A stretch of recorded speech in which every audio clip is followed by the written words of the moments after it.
Hey, how's it going everyone? This is YLAM here. In today's Fuji Friday, I want to talk to you about the top 3 features that I really want to see in 2020 because honestly, there's really not that much news out. January is a little bit slow. CES is right around the corner and I will be going to that next week, so I'm really excited about that. But to fill in for this Fuji Friday, I do want to talk about the top 3 features that I want to see, and hopefully you will share your top 3 features that you want to see in 2020.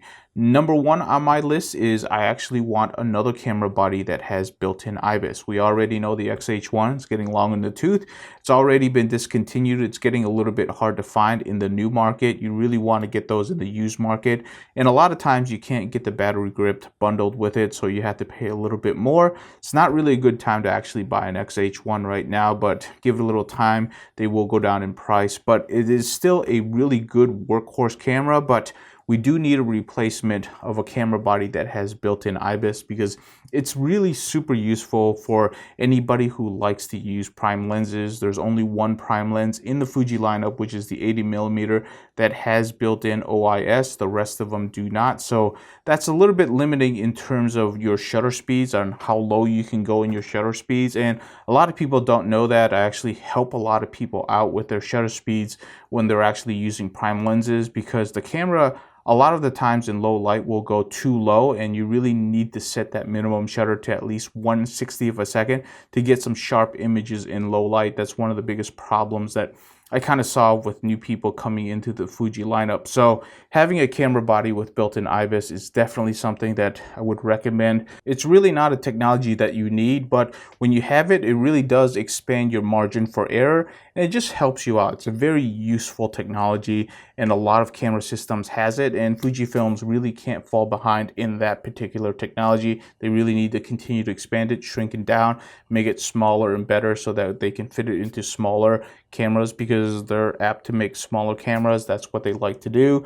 The XH1 is the largest one in the group, and it's kind of in limbo right now. So hopefully in 2020 we will see an implementation of IBIS in the next generation of cameras. So that is my number 1 feature. The second feature, and this one a lot of people probably thought would be my number 1, is I really want cameras with increased battery life for video. The current batteries in the Fujifilm systems is actually perfectly fine for photography, but once you flip over to video, what you'll find is that you will drain them really quick. I'm talking about probably 40 minutes of good runtime, because you got to remember, it might be able to last almost an hour, but you're never going to risk that, because once it gets down to like 2 bars, you're going to be swapping them out. So you really only get 35 to 40 minutes of runtime, because you don't really want to get into the situation where it's your camera that died and you have to do a reshoot, especially when things are going really well. So you're swapping them out early, which means you need to bring even more batteries, because you got to be really careful with that, and you're constantly monitoring that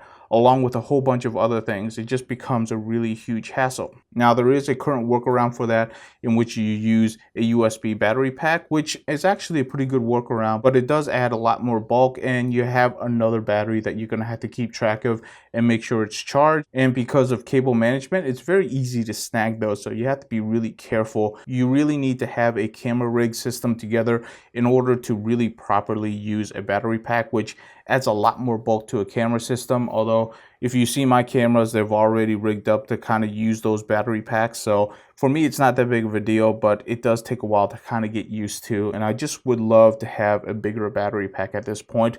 Most of the newer cameras have bigger battery packs. The Sonys have been having great battery life for quite a while now, and I really would like Fujifilms to catch up in that department, because if they really want to do video really well, these batteries have to last over an hour. And finally, the third feature that I really would want, it's actually a smartphone app, which is the Fuji camera app that you have on your smartphones. It's not a very good app. It's really kind of shitty.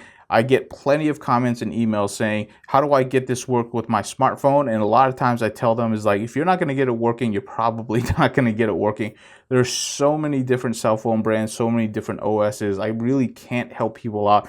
I can only tell you that they just need to rewrite that app to be more compatible with more smartphones and to give a whole lot more features, because it's just really doing the bare minimums to be a smartphone app. For me, all I really use it for is to update firmware sometimes, and I also use it for a remote shutter sometimes if I can get it working. It's really where Fujifilm needs to commit some of their engineering talents into the smartphone app so that they can get a really stable app like the Panasonic ones, because they're just really excellent. It's not like there is no smartphone apps that aren't excellent. All you have to do is look at the Panasonic ones.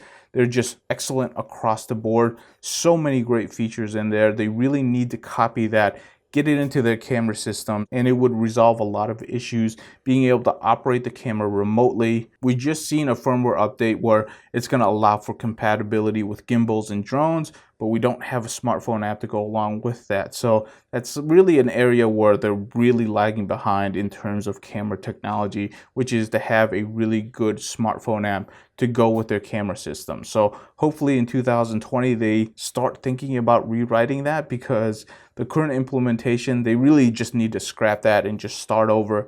Make sure that they have a really good base for iPhone and Android. If they're going to go with one and then the other, go with the iPhone one, really get it implemented really well, and then flip over to the Android one. So those are my top 3 features that I would love to see in 2020. If you have a top 3 that's different from mine, definitely share in the comments below. I hope everybody's having a great new year, and I hope you enjoy your weekend, and I'll see you in the next video.